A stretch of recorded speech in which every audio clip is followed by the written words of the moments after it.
जय शम्भो हर हर महादेव। नमस्कार तथा हार्दिक स्वागत छ। म कृष्ण उपाध्याय पोखराबाट।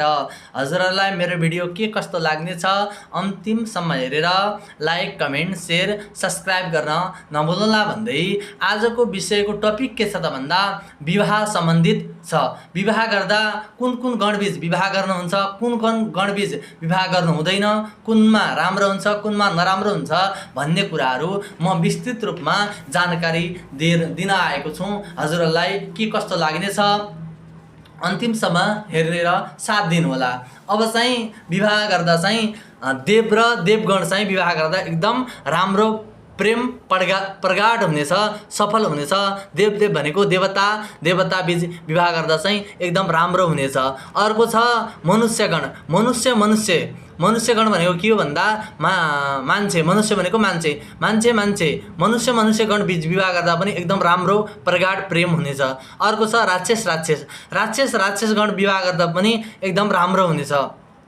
अर्को छ देव र मनुष्य, देवता र मान्छेको विवाह गर्दा पनि एकदम राम्रो हुन्छ।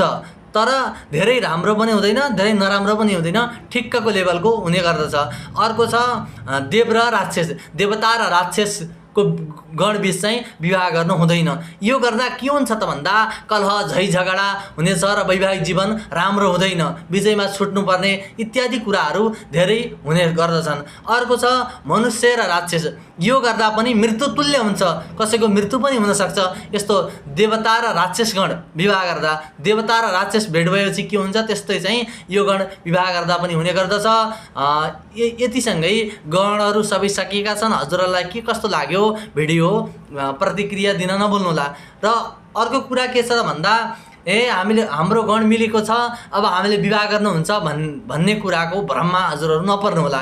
गण मिलेर मात्र हुँदैन, विस्तृत रूपमा जानकारीको लागि हजुरहरूले कुण्डलीमा भएका सम्पूर्ण ग्रहहरू के छन्, कस्ता छन् र तिनीहरूलाई पनि विस्तृत रूपमा जानकारी लिनुपर्दछ। त्यसैले चाहिँ कुण्डली मिलाएर मात्र हजुरहरू बिहा गर्नुहोला, निष्कर्षमा पुग्नुहोला। यसो गर्दा हजुरको वैवाहिक जीवन राम्रो र सुमङ्गल हुनेछ र वैवाहिक जीवनमा दुःख कष्ट केही पनि आउने छैनन्। यति भन्दै आजको भिडियो यहीँ समाप्त भएको छ।